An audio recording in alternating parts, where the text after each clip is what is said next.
तो अभी आप प्रधानमंत्री को सुन रहे थे। प्रधानमंत्री ने अपनी तरफ से बजट की खास बातों का जिक्र किया है और सरकार के कामकाज को देखते हुए उन्होंने बताया, और सरकार की तरफ से जो बजट पेश किया गया है उसमें किस तरह से गरीबों, शोषित और पिछड़े लोगों का ध्यान रखा गया, उसके बारे में अपने विचार व्यक्त किए हैं।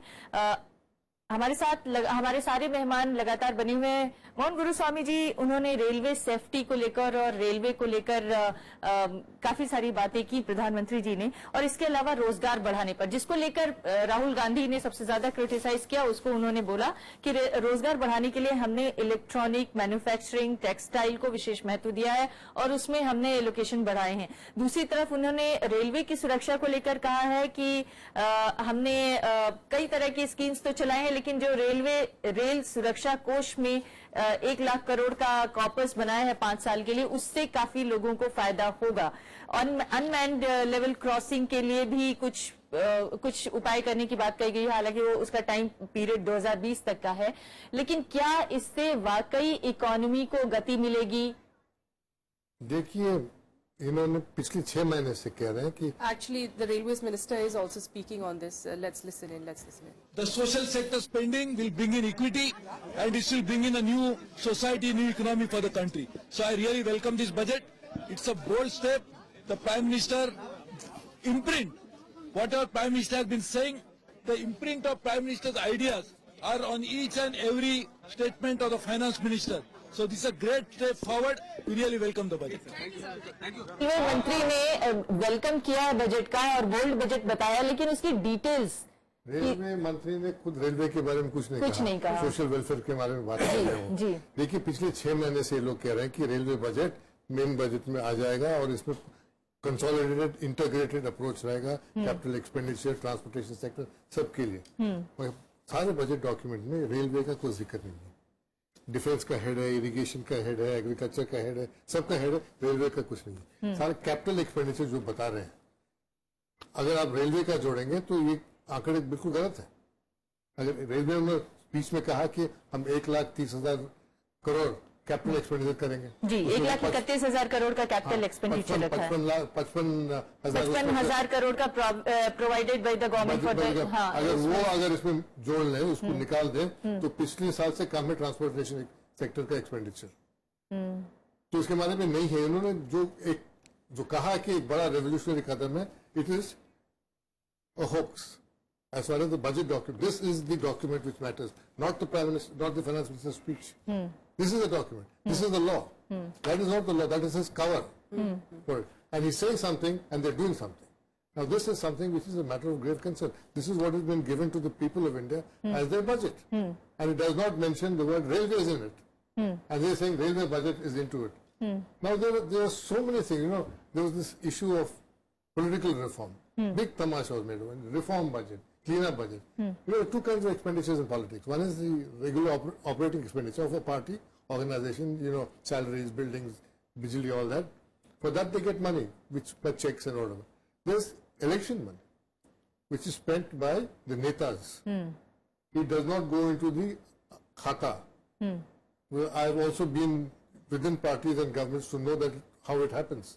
That is with the leaders. That is why the wealth between the leader and the expenditure on politics blurs. You can see that in the A7 Audis which our socialist leaders are driving in Uttar Pradesh. And you can see, you know, their lifestyles, their businesses and all that. That they're not touching. They're not asking. Now, last election there was, both parties together had about 1,500 political meetings. Each meeting is estimated to cost about 20 crores. We're talking about 30,000 crores there. Prime Minister himself made 740 air trips to different parts of the country at this public meeting. Each one would have cost... In how many years? 700 in 1 year. 1 year. And he was doing 2, 3 a day. And he has spent, our own estimation of people who are studying it, he spent about 12,000 crores on his meetings. Where is the account for that? So they've only... Rahul Gandhi spent some money. Where is the account for that? Yes. You see, this is again, it's a conspiracy. All politicians are there. They're all sharing and saying it is to put मतलब आप ये कह रहे हैं कि ये जो अभी अनाउंसमेंट किया गया है उससे कोई पॉलिटिकल क्लीनलीनेस नहीं आने जा रही है, कोई राजनीतिक स्वच्छता नहीं होगी। पे धूल जुड़ने की बात है कि बिल्कुल कुछ होने वाला नहीं है इसमें। जो असली रिफॉर्म जो करना है उसको नहीं कर रहे हैं, पार्टी रिफॉर्म नहीं कर रहे हैं कि पार्टियों में चुनाव नहीं होता। आप कह रहे हैं कि स्टेट फंडिंग होगा, माँ बाप की पार्टी है और स्टेट फंडिंग होगा जी। बादल जी को पैसा देंगे, हमारे साथ एक और पॉलिटिकल गेस्ट जुड़े हुए हैं, राजीव चंद्रशेखर जी। राजीव जी, इस बार के बजट में एक नई बात जिसने सबका ध्यान अपनी तरफ खींचा है वो है राजनीतिक स्वच्छता की ओर सरकार ने जो अपनी तरफ से अनाउंसमेंट किया है, कदम बढ़ाए हैं। आपका क्या रिएक्शन है? बहुत सारे लोगों का ये कहना है कि बात तो स्टेट फंडिंग की हो रही थी लेकिन ये सिर्फ चंदे तक आकर सिमट गई।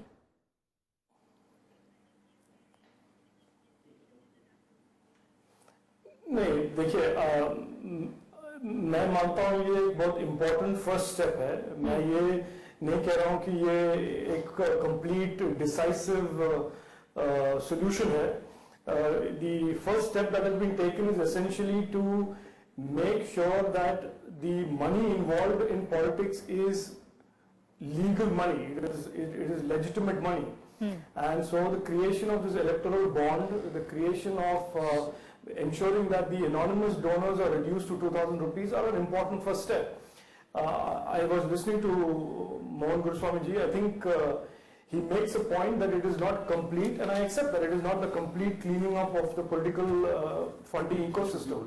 But it is a very important first step because it takes away two very important things. It takes away the anonymous donor of 20,000 rupees that is to a large extent fueling political parties today, and it is making the failure of the check donation system is solving that by bringing this concept of an electoral bond. तो मैं ये मानता हूँ कि बहुत important first step है। ये मैं नहीं कह रहा हूँ कि ये That's not enough. आप ये कह रहे हैं कि ये क्योंकि बजट के बाद भी गवर्नमेंट को काफी कुछ करना पड़ेगा to make ji.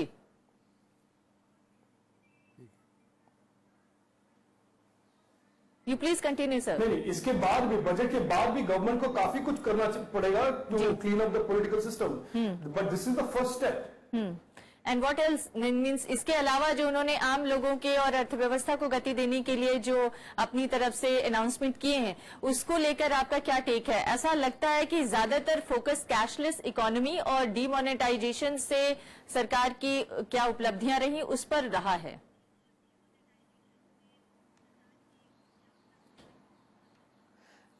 No, I think that is not fair. I think the finance minister has laid down 10 specific focus areas. उन्होंने कहा है कि ट्रांसफॉर्मेशन करना है, इकोनॉमी को एनर्जाइज करना है और इकोनॉमी को क्लीन अप भी करना है।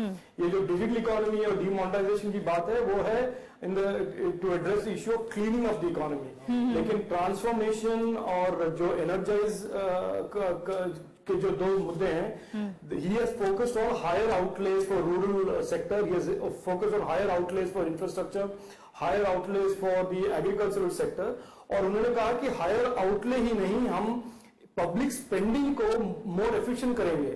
तो मैं मानता हूँ ये these are not trivial issues, these may not sound like headline clinching headlines, लेकिन इसमें एक substantive इम्पोर्टेंट है कि हम आउटले इंक्रीज कर रहे हैं और स्पेंडिंग एफिशिएंसी और पब्लिक स्पेंडिंग एफिशिएंसी को पर फोकस कर रहे हैं। जी, बहुत सारे लोगों को ये भी लग रहा है कि एक्सपेक्टेशन, मोहन जी, बहुत सारे लोगों को ये भी लग रहा है कि एक्सपेक्टेशंस काफी हैं, बढ़ा दिया है, लेकिन उसके जो डिटेल्स हैं वो अभी शायद मेरे मित्र राजीव ने कहा कि एग्रीकल्चर पे एक्सपेंडिचर बढ़ने वाला है, ये बड़ी चीज है। मैं इरिगेशन तो हम लोगों ने डिस्कस किया, मनरेगा में सिर्फ 500 करोड़ की वृद्धि की है। लाइन है माय फेयर लेडी गाने से, don't talk of love filled with desire, if you are on fire show me.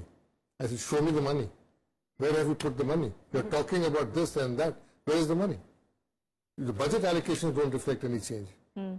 Budget allocations continue to be the same, continue to be meager. If you're going to talk about something for 60% of the people in this country, then you put money there. You're putting 7,000 crores there, and you're saying this is a rural-oriented budget. It's rubbish. You know, we thought this government, this Prime Minister will break this trend. He thought he would do it 3 years ago. He didn't do it. He didn't do it last year. He's not doing it this year. All right. Rajiv ji, आप अगर इसका जवाब दे दें, इसके बाद हम discussion में आगे जाएंगे।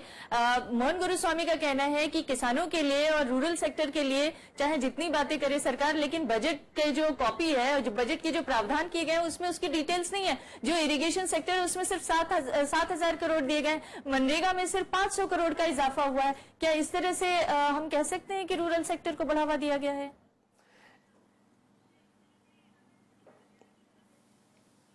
ये देखिए, आई थिंक ये जो हम एक पुरानी with great apologies to Mohan and I respect him a lot, I think to measure a budget only by the outlays is fraud, क्योंकि आउटले एक तरफ और उसका जो स्पेंडिंग एफिशिएंसी है, करप्शन फ्री स्पेंडिंग है। अगर हमारे बजट में 100 रुपए दिया है, पहले 100 रुपए में से 50 रुपए would go off by leakage and corruption, and the other 50 रुपए would be distributed in an undirected manner. The government is talking about outlays, corruption-free spending, and directed spending, and much more efficient spending of public monies. There is merit in this argument. There is merit in this strategy.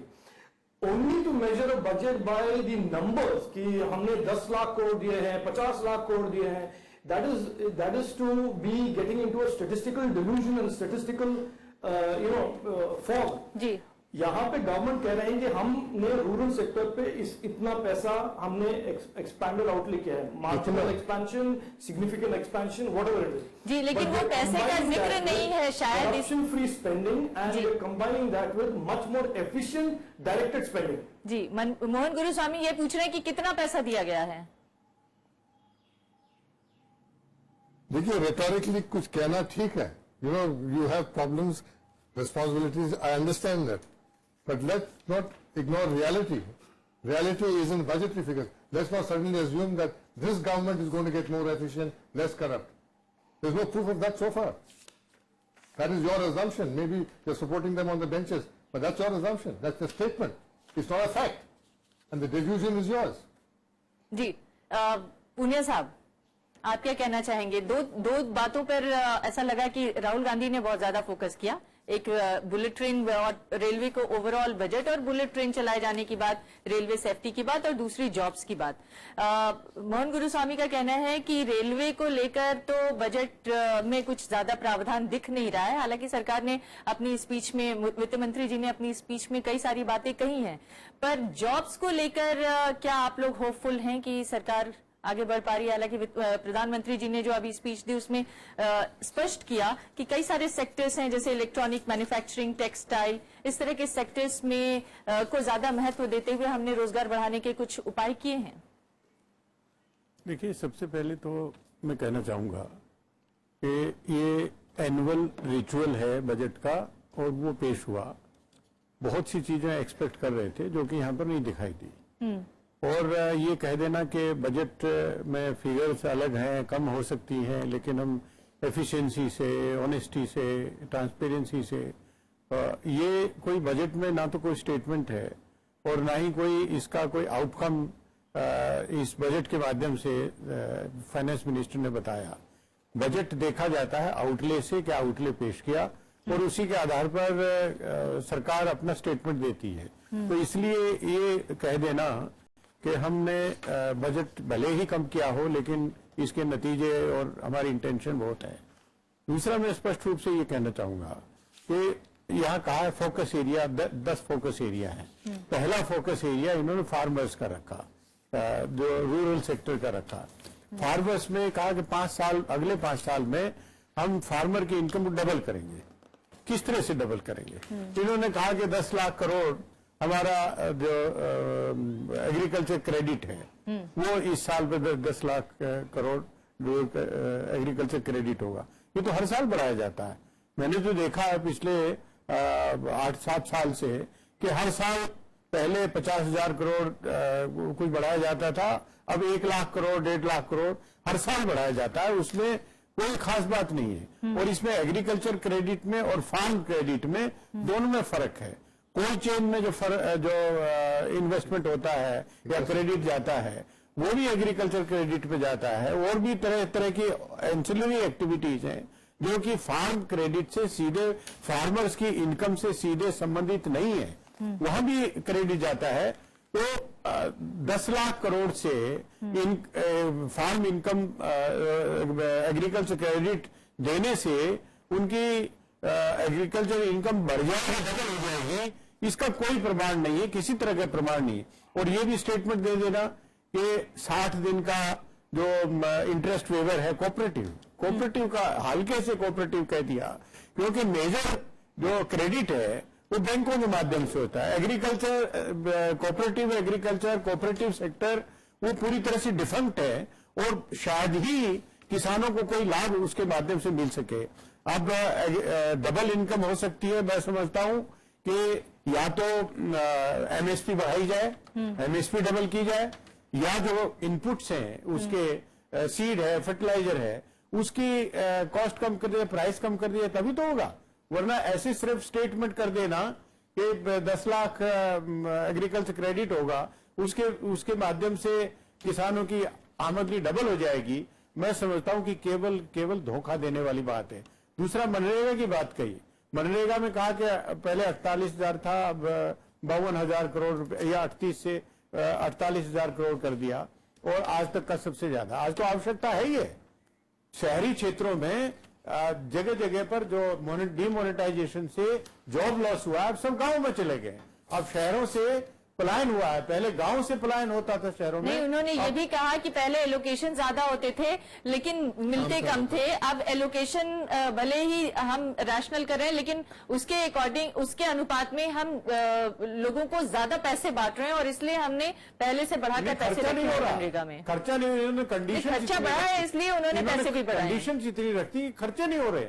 आपका जो नहीं, वो कह रहे हैं कि खर्चा बढ़ा है। मनरेगा का जो एलोकेशन है, हाँ। लोगों में 15-15, 20-20 दिन, एक महीना बाद उनको पेमेंट्स मिल रहे हैं। तो ये बहुत ही शर्मनाक बात है। और दूसरा, शेड्यूल्ड कास्ट के लिए आपने कहा कि बहुत ही क्रांतिकारी बजट है शेड्यूल्ड कास्ट के लिए, और ये बताया गया कि 38,000 करोड़ जो शेड्यूल्ड कास्ट सब प्लान है, उससे बढ़ा के हमने 52,000 करोड़ कर दिया। मैं याद दिलाना चाहूंगा कि 13-14 के बजट में, 2013-2014 के बजट में 50,000 करोड़ का शेड्यूल का सब प्लान में था, और अगले ही साल जो 14-15 में इन्होंने 20,000 करोड़ का कट कर दिया, केवल 30,000 करोड़ रह गया, और 30,000 करोड़ से बढ़ा के अब मुश्किल से यहाँ 38,000 करोड़ लेके आए, अब 52,000 करोड़ ले गए। तो 3 साल पहले जो आउटले था टोटल शेड्यूल का सब प्लान का, वो उसके बराबर आज आए हैं। तो इसका वो क्रेडिट ले जा रहे हैं। आपको काउंटर करते हुए राजीव जी कुछ कहना चाहते हैं। राजीव जी, आप अपनी बात पूरी करें। गरीबों और SC/ST के लिए budget, I was getting some interference in this. जी, लेकिन एक इम्पोर्टेंट बात पुनिया साहब ने कही कि जो 3 साल पहले SC/ST का बजट था, उसको तो आपने 3 साल में कम किया, और इसके बाद इस साल बढ़ाया और उस लेवल पे ले गए जहां पर वो 3 साल पहले हुआ करता था। तो ये इसे क्या हम उनके पक्ष में या गरीबों और SC/ST के पक्ष में दिया गया मतलब बजट कहा जा सकता है? या बजट पे एलोकेशन एक चीज है, ईयर एंड तक कितना खर्चा होता है वो अलग चीज है। तो इसमें ये सोशल वेलफेयर बजट जो है एक बड़ा ढांचा है, जिसको आप काट सकते हैं। जो टैक्स टारगेट्स नहीं मीट करते हैं, इसको कम करते हैं। शायद पुनिया जी, आप लोगों ने बजट ज्यादा एलोकेट किए, मतलब बजट में ज्यादा अनाउंसमेंट किए होंगे, लेकिन हो सकता है कि एलोकेशन कम हुआ होगा और खर्चा कम हुआ होगा, इसलिए भी मेरा इशारा मतलब कि जाने का टाइम हो रहा है मेरा। कुछ चीज में गवर्नमेंट की प्रशंसा भी करना चाहता हूँ। एक तो इन्होंने 90 जो ऑटोमेटिक FDI रूट को इन्होंने कट किया, 90% प्रपोजल्स ऑटोमेटिक FDI में आ जाएंगे।